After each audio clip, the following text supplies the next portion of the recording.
Waouh, c'est Léo, ça dit quoi? Waouh! Ce trophée, cette victoire-là, c'est pour toutes les Renois, pour toutes les filles qui me regardent.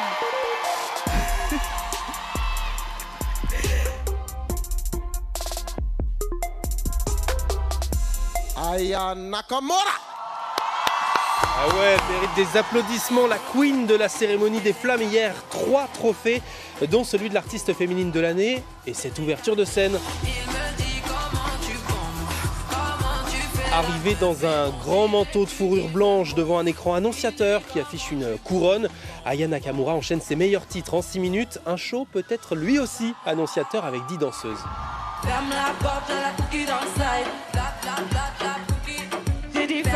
Puis elle remonte donc sur scène 3 fois pour récupérer 3 flammes. Meilleure artiste, nouvelle pop et rayonnement international. Waouh! Je suis très honorée par ce prix-là parce que être artiste féminine et en plus noire et qui vient de banlieue, c'est très très difficile. Queen jusqu'au bout, parce qu'en plus, je crois bien qu'Aya n'a pas hésité à évoquer de manière très habile la polémique sur sa participation pas encore confirmée à la cérémonie d'ouverture des Jeux Olympiques. Merci à vous, je reçois tout l'amour, tous les messages, tous les supports, malgré les polémiques, malgré les critiques, etc.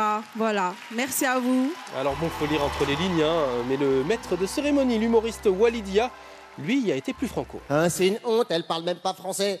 Quand c'était les Daft Punk qui étaient pressentis pour les JO, il n'y a personne qui a dit « c'est une honte, ils chantent qu'en anglais ». Le problème, c'est pas la musique, le problème, c'est qu'Aya, c'est une femme noire qui leur donne pas l'heure. C'est ça le problème.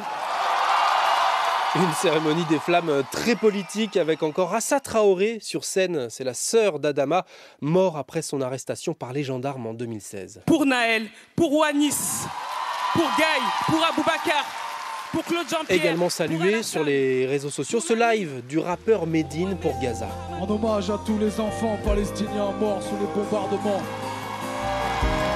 Il n'y a pas assez de place sur les murs du théâtre pour pouvoir inscrire tous les noms des 35 000 victimes. Merci.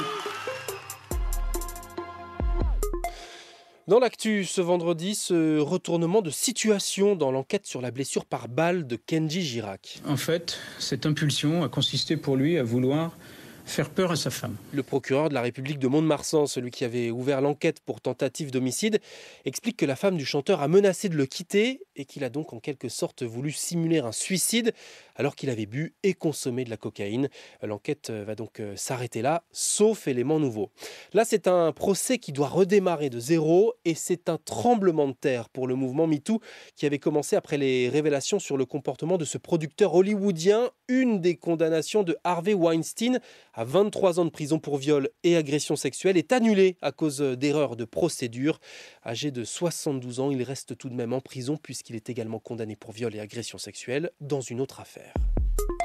La lutte contre les jeunes délinquants continue et maintenant Gérald Darmanin se dit favorable au couvre-feu qui commence à être mis en place dans plusieurs communes en France. Il n'est pas normal que des enfants, des adolescents, des mineurs soient dans la rue à minuit, 1h, 2h du matin. Après l'interdiction de sortir dehors la nuit pour les moins de 18 ans en Guadeloupe, les Pennes Mirabeau près de Marseille font pareil pour les moins de 13 et Nice a également annoncé qu'il l'instaurera d'ici quelques jours. Les mineurs, ça doit être chez eux, chez leurs parents. Un enfant qui ose se montrer grossier mérite d'être châtié sévèrement.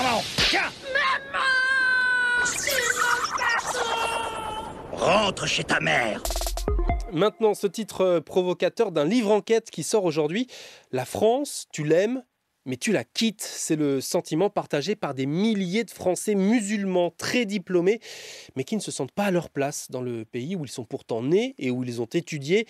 Ils réfléchissent de plus en plus à partir à l'étranger. C'est compliqué de pratiquer sa spiritualité ici sans être stigmatisé constamment. C'est épuisant mentalement. C'est que des micro-agressions sur les réseaux sociaux. On n'est vraiment pas apprécié ici, donc je vois pas pourquoi je resterais en fait. Alors ça, c'est un des multiples témoignages récoltés par ma collègue Sandrine Etoa-Andeg. Je te partage son reportage dans la page Ça dit quoi de franceinfo.fr et sur notre chaîne WhatsApp dans l'onglet Actu de ton application. Déjà 218 000 followers.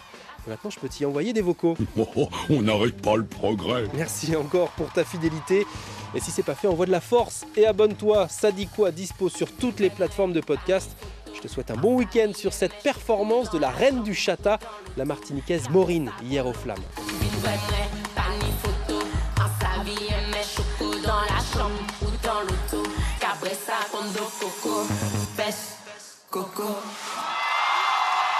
C'était Léo de France Info. Allez, ciao.